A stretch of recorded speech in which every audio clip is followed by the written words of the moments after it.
নমস্কার। আশা করি তোমরা প্রত্যেকেই ভালো আছো। আমি মোটামুটি এখন একটু ভালো আছি।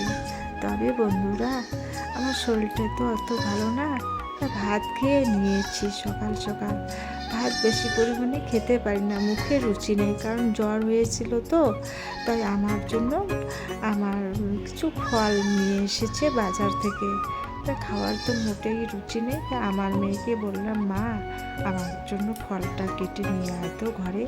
তাই আমার মেয়ে আপেল কাটতেছে, আর কী যেন নিয়ে এসেছে, আর নিয়ে আসবে, বেদনা, আপেল, নেশপাতি এসব নিয়ে এসেছে। আর ঘরে তো কলা আছেই।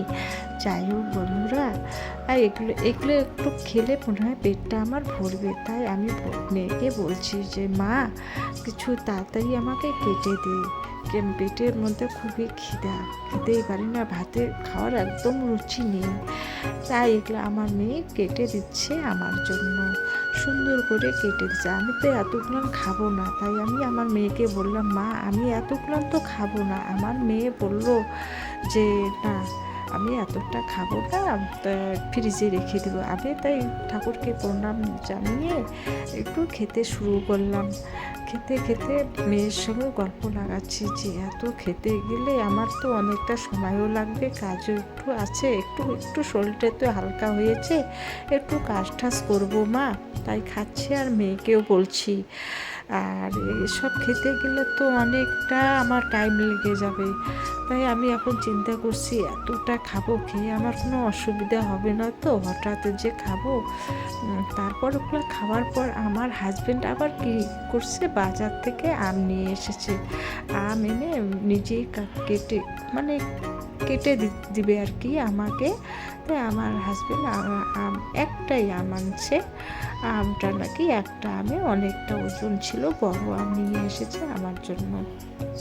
যে খেতে পারি না, রুচি নেই, তাই শুনছে, জানে যে আমার রুচি নেই, তাই আমার জন্য আম কেটে রাখতেছে প্লেটের মধ্যে। যাই হোক, যে মিষ্টি আছে না আছে, আমাকে তুমি খেয়ে দেখো। তো বললো যে আমাকে মিষ্টি আছে আমটা। তারপর খাওয়া দাওয়ার পরে আমি কোথায় গেলাম, একটু তো শরীর ভালো, পুকুরে গেলাম।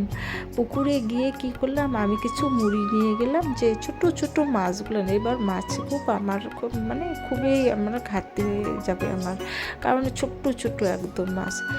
তা পুকুর থেকে এসে আবার এদিকে সকাল সকাল তো এগুলো আমার জন্য শিঙ্গি মাছ নিয়ে এসেছে, শিঙ্গি মাছের টাটকা ঝোল ভাত খেলে একটু শরীরটা ভালো হবে।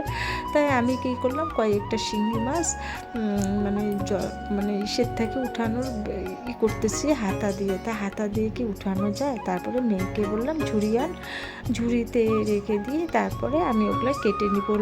প্রথমে লবণ দিয়েছি, লবণ দিয়ে আমি এগুলো সব এক জায়গায় করলাম। তাই শিঙ্গি মাছগুলো মৃত্যুর মতো অবস্থা হয়েছে।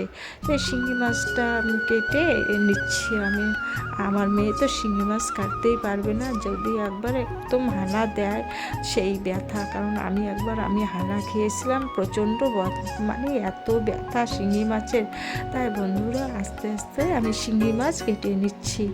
কেটে নিয়ে এগুলো আমি কী করবো, আমি বলতেছি যে, মা আমি জিরা আর আদা বাটা দিয়ে সামান্য একটা দুটো লঙ্কা দিয়ে একটু ঝোল করব।